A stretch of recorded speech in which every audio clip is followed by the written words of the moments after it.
So ngayon po ay titingnan natin ang pangalawang pagsubok. Okay? Titingnan natin ang pangalawang pagsubok sa banal na kasulatan, ang mga pagsubok ni Jose. Makikita natin ito sa Genesis chapter 37, chapter 39, and chapter 45. Si Jose ay nakatatandang anak ni Jacob kay Raquel. Dahil sa kanyang mga panaginip, kaya nagalit sa kanya ang kanyang mga kapatid na nagbenta sa kanya bilang alipin.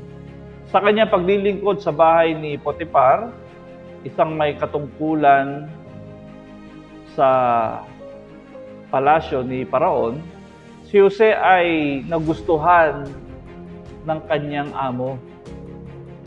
Dahil sa matipunong katawan at magandang lalaki, makikita natin yan sa Genesis chapter 39 verse 6, nais ng asawa ni Potiphar na makasiping siya.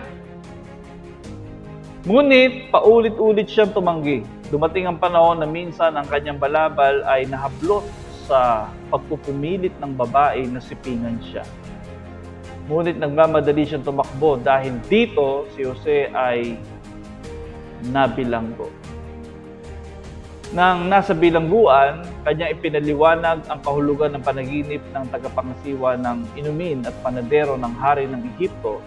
Yun yung mga kakosa niya sa kulungan. So nagkaroon ng panaginip yon, and Joseph was able to interpret their dreams. Okay. At nangyari ang kahulugan ng mga panaginip, ang tagapangasiwa ng inumin ay nagbalik sa palasyo at ang panadero ay pinapatay because that was the interpretation ng kanilang dream na sinabi ni Jose. Ngayon, nang siya ay nasa bilangguan, nandun pa rin siya sa bilangguan, ang nagkaroon naman ng panaginip ay si Haring Paraon na walang makapagpaliwanag ng kanyang panaginip. Kaya si Jose ay ipinatawag at kanya namang naipaliwanag ang panaginip. Dahil dito, inilagay siya ng Paraon na pangalawa sa kanya sa kapangyarihan. Hanggang sa dumating ang taggutom, ang kanyang mga kapatid ay naglakbay ng malayo patungong Ehipto upang bumili ng butil para makakain. Si Jose ay natuksong maghiganti, ngunit hindi niya ginawa. Naunawaan niya na ang Diyos ang may plano na siya ay mauna sa Ehipto upang ma-preserve, mapanatili ang kanilang natitirang lahi. Siya ay nakipagkasundo sa kanyang ama at mga kapatid, nagsama-sama na mamuhay ng sagana sa Ehipto. Napagtagumpayan ni Jose ang mga pagsubok sa pagnanasang sexual o yung sexual temptation, at napagtagumpayan din niya yung paghihiganti, yung tukso ng paghihiganti sa kanyang mga kapatid. Kaya dito, ating tignan kung paano tumugon si Jose sa mga pagsubok na pinahintulutan ng Diyos sa kanyang buhay. Una, agad na tumanggi sa unang alok ng kasalanan. Ang mga Kristiyano ay madaling bumigay sa tukso kung kanilang tinatanggap ito sa kanilang isip. Sa unang pagharap ni Jose sa tuksong sexual, walang duda na tumanggi agad si Jose. Tumanggi agad siya. Ang sabi niya sa Genesis 39 verse 40, hindi pinansin ni Jose ang araw-araw na pagsusumamo sa kanya ng babae. Sinasabi na ang pag-iingat ay mas mainam kesa sa magpagamot. Sa Ingleso, sinasabi ito ay prevention is better than cure. Mas mabuti ang lumayo sa mga tao na magbubulid o maghahatid sa atin sa pagkakasala Mag-ingat sa mga palabas na ating pinanonood, mga binabasa, mga website na ating tinitingnan at baka tayo mabihag ng pagkakasala. Hindi lang ho mga pornografiya, mga sugal, mga online gambling, o mga games, mga laro na siyang uubos ng ating panahon. Huwag magpasubali na sumagot agad ng malaking hindi sa anumang anyo ng tukso sa unang bugso pa lamang nito. Mas madaling tanggihan ng tukso sa simula pa lang kaysa kung nasa kalagitnaan na tayo. Pangalawa, paano hinarap ni Jose ang kanyang pagsubok? Ipinahayag niya ang kanyang paninindigan upang maparangalan ng Diyos.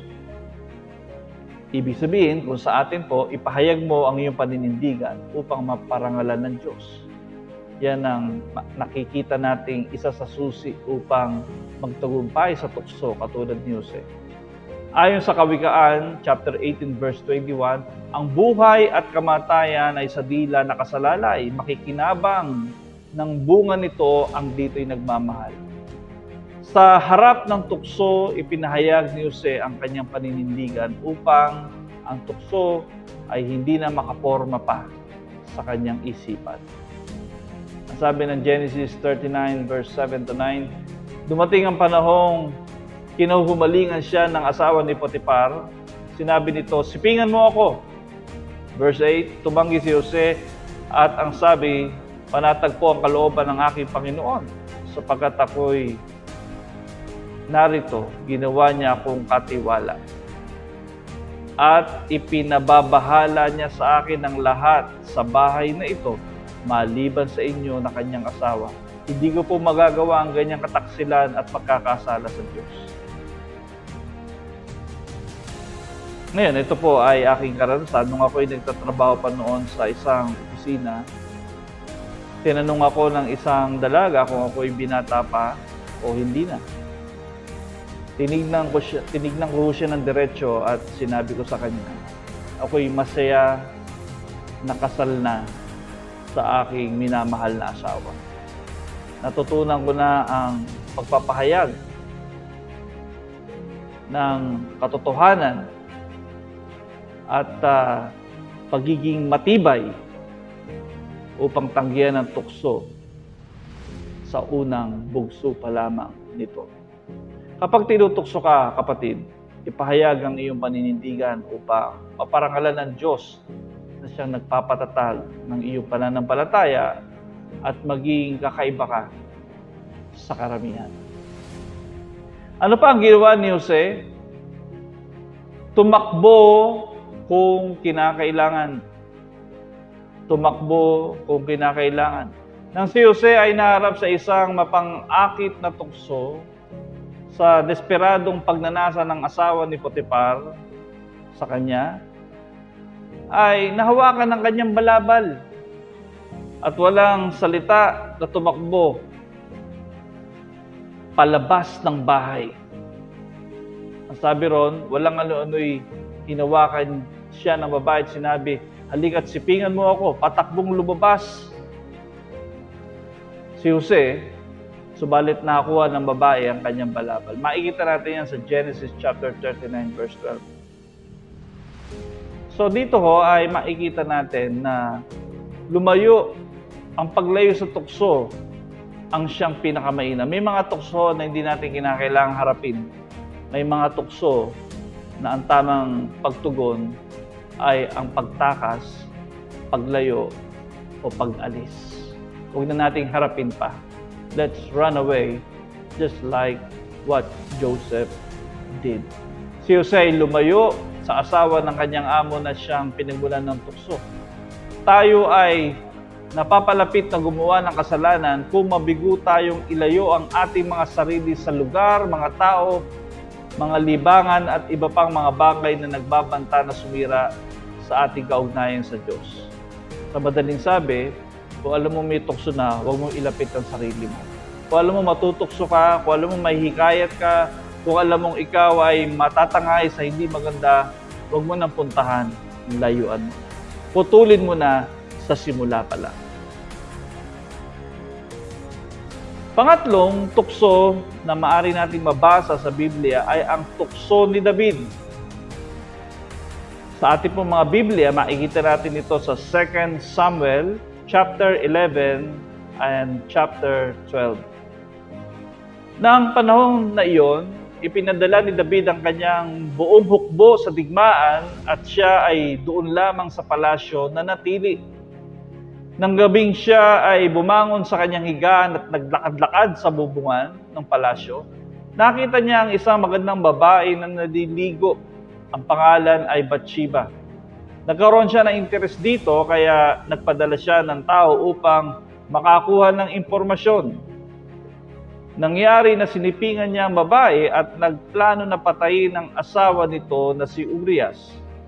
Katunayan, si David ay nahulog sa kanyang sariling pagnanasa na dahilan upang angkinin niya ang asawa ng kanyang kapitbahay na kawal. At nagawa niyang ipapatay si Urias. Matututunan natin mula kay David ang aral kung paano sana siya tumugon upang mapigilan ang pagkahulog sa tukso. So ano ba yung dapat na ginawa ni David para hindi siya nahulog sana doon sa tukso na yun? Na kinuha niya yung asawa ng kanyang tapat na kawal. So anong dapat sana niyang ginawa? Una, huwag mong bayaang ang sarili na walang ginagawa. Huwag daw nating gawing idol ang ating mga sarili. Ang pagkahulog ni David sa tukso ay nangyari nung wala siyang ginagawa. Ito yun, yung pagiging idol. No? Kapag ang isang tao ay walang pinagkakabalahan, kapag siya ay walang pinagkakabala, wala siyang ginagawa, walang laman ng kanyang isipan, ang kanyang isipan ay mas madaling mapasok ng tukso. Kung titignan natin sa 2 Samuel chapter 11 verse 1, ang sabi ron, nung magtagsibol, panahon na angkop sa digmaan, pinalabas ni David ang buong hukbo ng Israel sa pangunan ni Joab at ng mga iba pang pinuno. Pinuksan nila ang mga Amonita at kinubkob ang Raba. Si David ay nagpaiwan na sa Jerusalem. Ang walang laman na kaisipan ay nagsisilbing bukas na pinto sa mga hindi kaaya-ayang ibiya. Parang isang tiwangwang na kabukiran na pwedeng tamnan ng binhi, mabuti man o masama.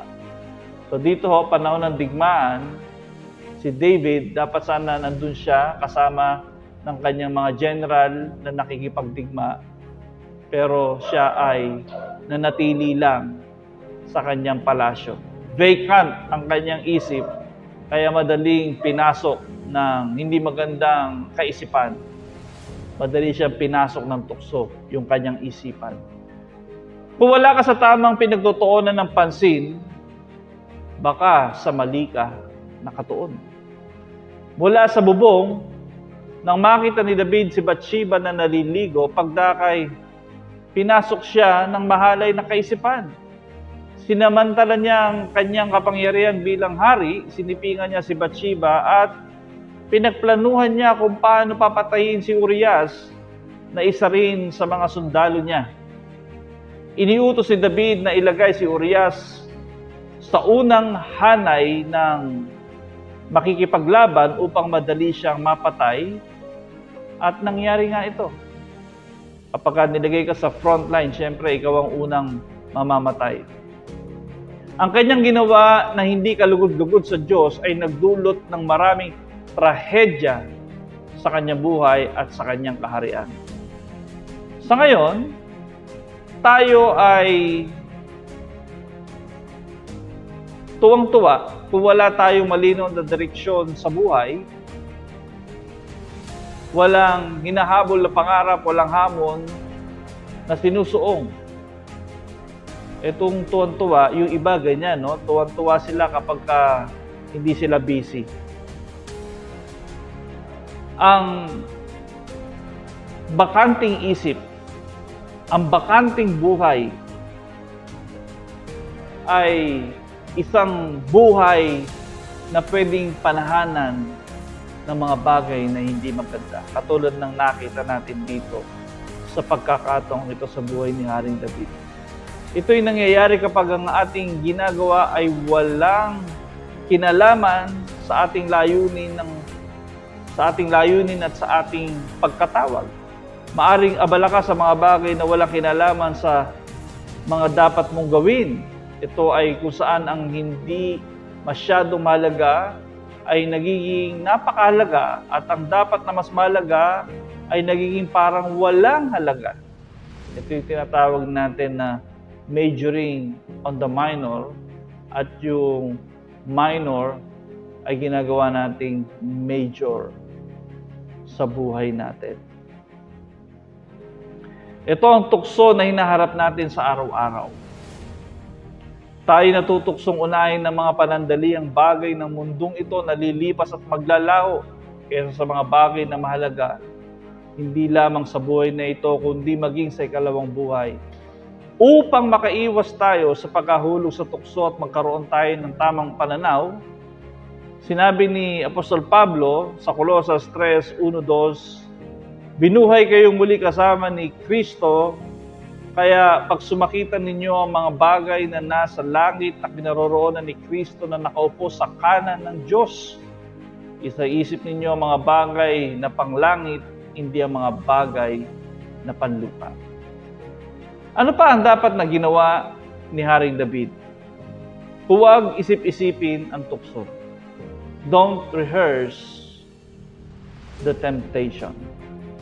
Ang tukso ay hindi kasalanan. Hindi ka nagkakasala kapag ikaw ay tinutukso. Ang kasalanan ay nagsisimula kung sumuko ka na sa tukso. If you give in doon sa tukso. Lumalakas ang tukso kapag paulit-ulit na pinag-iisipan natin ito. Ika nga ay hindi natin kasalanan kung ang ibon ay umiikot sa ibabaw ng ating ulo. Pero kapag hinayaan mo magpugad at mangitlog ang ibon sa ating ulo, yun po ay pananagutan na natin. So kung titignan natin kung paano paulit-ulit na pinag-isipan ni David yung mga bagay na naghatid sa kanya sa pagkakasala, o babasahin natin ang 2 Samuel chapter 11 verse 2-4. Isang hapon natulog si David at nang siya'y magising, umakyat siya sa bubungan ng palasyo at naglakad-lakad. Mula roon ay may natanaw siyang magandang babaeng naliligo. Ipinagtanong niya kung sino iyon at sinabi sa kanya na iyon ay si Bathsheba, na nooy katatapos pa lamang ng kanyang paglilinis ayon sa tuntunin para sa mga babaeng nireregla. Sinipingan siya ni David at pinauwi pagkatapos. Verse 14, kinabukasan, sumulat si David kay Joab at pinadala kay Urias. Ganito ang nasa saad, isubo mo si Urias sa mga kaaway na mababangis. Pagkatapos umurong ka at pabayaan mo siyang mapatay. Nagmanman si Joab sa lungsod na kanilang kinupkob at sa gawing mababangis na kaaway, doon nga niya itinapat si Urias. Lumabas sa mga kaaway mula sa lungsod at sinalakay ang mga kawal ni Joab. Napatay ang ilang pinuno ni David kasama si Urias. Nakikita ho natin yan sa 2 Samuel chapter 11 verse 14-17. So makikita natin kung paano paulit-ulit na iniisip ni David ang tukso. Sa verse 2, makikita ho natin hanggang verse 4, una, nakita ni David ang babaeng naliligo. Nakita na ho, yan ang una. Pangalawa, napansin niya na siya ay maganda. So hindi lang nakita, tinitigan pa. Pangatlo, nagpadala siya ng tao upang makilala siya. Hindi na ako nakapagtiis. Nagsugo pa ng mga tao. Inalam pa ang impormasyon tungkol doon sa babaeng iyon. Pang-apat, nagpadala siya ng tao upang kunin ang babae at sipingan niya. Ito yung pinakasukdulan. Talagang hindi lang niya kinilatis, hindi lang niya inalam. Pinakuha niya na Pinadampot niya yung babae at yun ay sinipingan niya. Panglima, pinagplanuhan niya na mapatay ang asawa ni Bathsheba, si Urias. Pinlano niya na ito ay mapatay. Sa katunayan, ang paghuhulog ni David sa tukso ay pinag-isipan. Ito yung premeditated sin. Pinag-isip-isipan niya ito. Paulit-ulit hanggang ito ay mangyari. Kapag iniisip ng paulit-ulit, ito ay nakakayang gawin. Kaya mag-ingat po tayo sa mga lagi natin pinag-iisip-isipan. Kasi isang araw, hindi mo lang yan iniisip-isip. Maaring gagawin mo na. Dapat tayong masanay sa mga pamamaraan ng Diyos at hindi sa pamamaraan ng mundo. Sinabi ni Pablo sa Roma 16 verse 19, "Balitang balita ang inyong pagtalima kay Kristo at ikinagagala ko ito. Ngunit ibig ko'y maging matalino tungkol sa mga bagay na mabuti at walang malay sa mga bagay na masama." Ang pagtatagumpay sa pagsubok at tukso ay posible kung pupunuin natin ang ating mga puso ng salita ng Diyos, supilin ang ating kaisipan, at manalangin na punuin tayo ng Kanyang Espiritu. Habang lumalago tayo sa pakikipagtagpo sa presensya ng Diyos, lalo nating nakikita ang Kanyang katuwiran at kabanalan. Sa liwanag ng kabanalan ng ating Diyos, ating mapagtatanto, marirealize natin na hindi dapat magpatuloy sa espiritual na buhay kung may dumi ng kasalanan ang ating mga puso. Tunay nga na nasasaktan ng Diyos sa tuwing magkakasala tayo sapagkat ang buhay ng Kanyang anak, ang Panginoong Jesucristo, ang hiningi para sa ating kapatawaran. Yun ang naging katumbas ng kapatawaran ng ating kasalanan, ang buhay ng Panginoong Hesus. Ang pag-ibig ng Diyos ay dapat magtulak sa atin upang magtagumpay sa pagsubok at tukso. Wala nang iba pa. Ang sabi ng 1 John chapter 2 verse 15 to 16, "Huwag ninyong ibigin ang sanlibutan o mga bagay sa sanlibutan. Ang umiibig sa sanlibutan ay hindi umiibig sa Ama, sapagkat ang lahat ng nasa sanlibutan ay nakapupukaw sa masasamang pita ng laman. Ang mga natutukso sa paningin at ang karangyaan sa buhay ay hindi nagmumula sa Ama, kundi sa sanlibutan." Pagpalain tayong lahat ng Panginoon.